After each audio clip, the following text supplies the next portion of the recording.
महाराज जी, ये तंत्र मंत्र कुछ लोगों के ऊपर लोग कर देते हैं, क्या ये ऐसा सच में होता है? ऐसा कुछ वैसे ऐसे विधान हैं जो तांत्रिक हैं, जो मंत्रों के ज्ञाता हैं, इसमें मारण है, वशीकरण है, उच्चाटन है, ये इसके विधान हैं। लेकिन ये उन्हीं के ऊपर काम करते हैं जो भगवान का भजन नहीं करते। जो भगवान का भजन करते हैं उनके ऊपर काम नहीं करते। अगर आप राधा राधा जपते हो, कृष्ण कृष्ण जपते हो, तो भगवान तुम्हारी रक्षा करेंगे। कोई भी तंत्र मंत्र तुम्हारे ऊपर काम नहीं करेगा। एक तांत्रिक था, तो वो शालिग्राम भगवान को चुटकियों से नचाता था ऐसे, और भक्त का नाटक करता था। तो भक्त लोग बड़े, जो देखने वाले, यार भगवान इसके बस में है, जैसा चाहता वैसा नचाता है। तो एक भजनानंदी संत थे, उनके पास कई लोग भजन करते, तो उन्होंने आकर बताया कि वो ऐसा बोले, भक्त कभी ऐसा कर ही नहीं सकता। भक्त भगवान को प्रदर्शन थोड़ी करेगा, वो तो आराधना की वस्तु है। तो फिर उन्होंने कहा, महाराज ये तो बड़ा गलत हो रहा है, समाज भ्रमित हो रहा है। बोले आपको चलना चाहिए। वो गए और खड़े हो गए और दिखा भाई, वो चुटकी बजावे कुछ नहीं।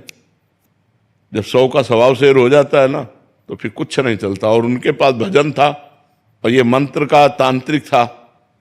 तो इसने जब देखा कि यही बाबा जी आए और इसी कारण हुआ, तो उनसे कहा चले जाओ। तो उनका ये नाटक बंद कर, भोले भाले लोगों को तू ऐसे तंत्र के द्वारा लुभायमान करता है और पैसे इकट्ठा करता है। अब सारे समाज में उसकी बेइज्जती हुई, तो उसने शाम के अनुष्ठान किया मारण का। मारण का प्रयोग किया, वो खप्पर में आग की तरह जलती हुई उन महात्मा की तरफ बढ़ी, लेकिन उनकी देहरी की परिक्रमा करके बस खड़ी रही। कृत्या भी कहते हैं शास्त्रीय भाषा में, कृत्या, मारण, ऐसे नामों से उच्चारण किया जाता है। तो उन महात्मा ने कहा, मैं कोई दोषी हूं क्या? सब में भगवान वास करते, तू भी भगवत स्वरूप है। उसी के द्वारा प्रकट की हुई कृत्या, उसी को जाकर पटक दिया, उल्टी खून की। और जब उन शिष्यों ने कहा, महाराज मर जाएगा, आप कृपा करके चलो, बस राम राम राम राम राम, खत्म कृत्या। सब अंतर ध्यान हो गई। तो उनका बेटा, अब समझ जा। तो कान पकड़ा और शिष्य बन गए, महात्मा को ईमानदारी से भजन करने लगे। तो तंत्र होता है, मंत्रों में ऐसी ताकत है कि मारण, वशीकरण, उच्चाटन ये सब हो सकता है। लेकिन ये उन्हीं के ऊपर होता है जो भगवान का नाम जप नहीं करते। अगर नाम जप कर रहे हो तो तुम्हारे ऊपर मारण, वशीकरण, उच्चाटन ये सब कुछ नहीं होगा। भगवान के नाम में अपार सामर्थ्य है। राक्षस लोग बड़े मायावी थे, लेकिन राम राम जपने वाले विभीषण के ऊपर कौन सी माया थी?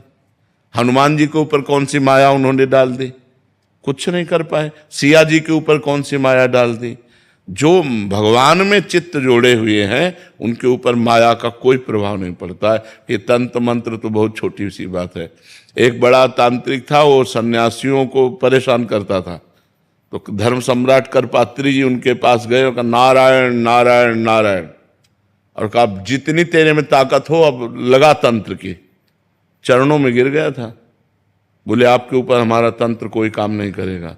जहाँ नारायण नाम है, राम नाम है, कृष्ण नाम है, राधा नाम है, हरि नाम है, जहाँ पाप करने वाले लोग हैं उन्हीं के ऊपर उनका प्रभाव पड़ता है। ऐसा है कि तुम्हारे ऊपर अगर तंत्र कर दिया जाए तो तुम परेशान हो जाओगे।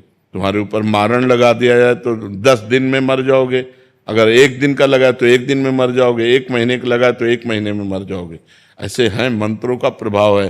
पर वो अच्छे से अनुष्ठान करेगा तब आपके ऊपर प्रभाव पड़ेगा। महाराज जी, जिनके ऊपर ऐसा हो गया है, उनके परिवार वालों को लगता है कि इसके ऊपर हो गया, तो अब वो क्या करें? भगवान का नाम कीर्तन घर में करवावें और भगवान की कथा, भगवान का नाम जप करें, सब ठीक हो जाएगा। को अलग से संकल्प करना पड़ेगा या ऐसे ही हो जाएगा? ऐसे ही शुरू कर दे। ऐसे 1 घंटा नाम कीर्तन करवावे, नाम जप करे, भगवान की कथा, भगवान शालिग्राम विराजमान कर ले।